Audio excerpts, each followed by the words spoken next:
Hello and welcome to Church Jesus. My name is Hugo Fernandez. I'm a pastoral care coordinator in an aged care facility. Today we celebrate the 20th Sunday after Pentecost. We have faith in many things. It can be faith in your AFL team, it can be faith in your church, it can be faith in gambling, it can be faith in your bosses, it can be faith in your institution, but faith in God takes us to another level. Faith in God provides us with a deeper sense of meaning.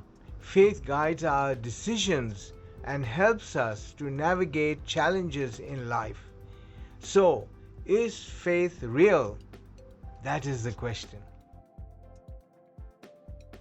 As usual, we have 3 points to reflect on. My first point is I had a story prepared today, but when I read the first reading, which is from Job, I kind of laughed to myself because everything is self-explanatory. It is a story of not only Job having faith in God, but God having faith in Job. It is good to note here that Job wasn't a Jewish man, nor was he a Gentile man, but he represents the whole of humanity, which represents the suffering of the righteous. Job does not know what is happening behind the scenes of this story. God and Satan are having a council meeting, and we too are participants in it. We are watching this Job as to taking on the Satan of his time. Satan has a slogan, faith is conditional, because people remain faithful when they are blessed. But God expresses confidence in Job. God gives Job on a platter to Satan, to the accuser, and said, "Here you go, test him."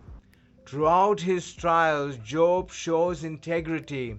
His response that true faith may not depend on one's circumstances, but an enduring trust, reliance, certainty, assurance in the one true God.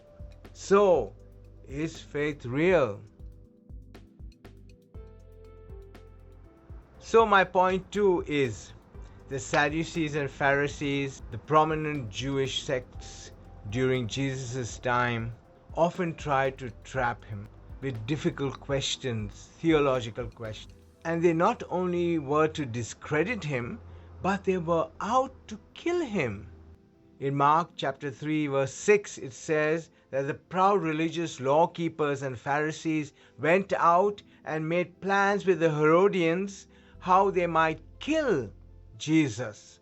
In the Gospels, several notable encounters are recorded. There's a question of tax collectors, give to Caesar what belongs to Caesar, give to God what belongs to God, chapter 22 of Matthew. And then the question of resurrection. The Sadducees questioned Jesus by putting a hypothetical woman there who married so many brothers, and when she goes up to heaven, which one would be her husband? Again, Matthew chapter 22. And today's gospel is about divorce, and Jesus says, "It is because of your hardness of heart that Moses gave a certificate to deceive God and separate you from your spouse." Jesus calls all Christians for a higher standard of living. He invites people to strive for a higher standard, higher moral standard, focus on love, commitment, understanding, rather than simply the law of Moses. So, is faith real? So my point 3 is, our faith is under pressure today. But it has been under pressure for centuries.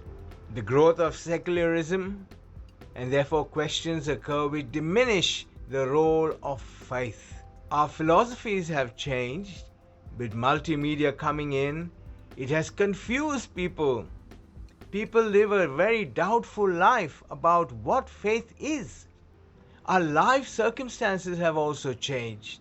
Jobs, getting older, anxiety, depression, gambling, drugs lead us to a feeling of abandonment, and we question God's goodness.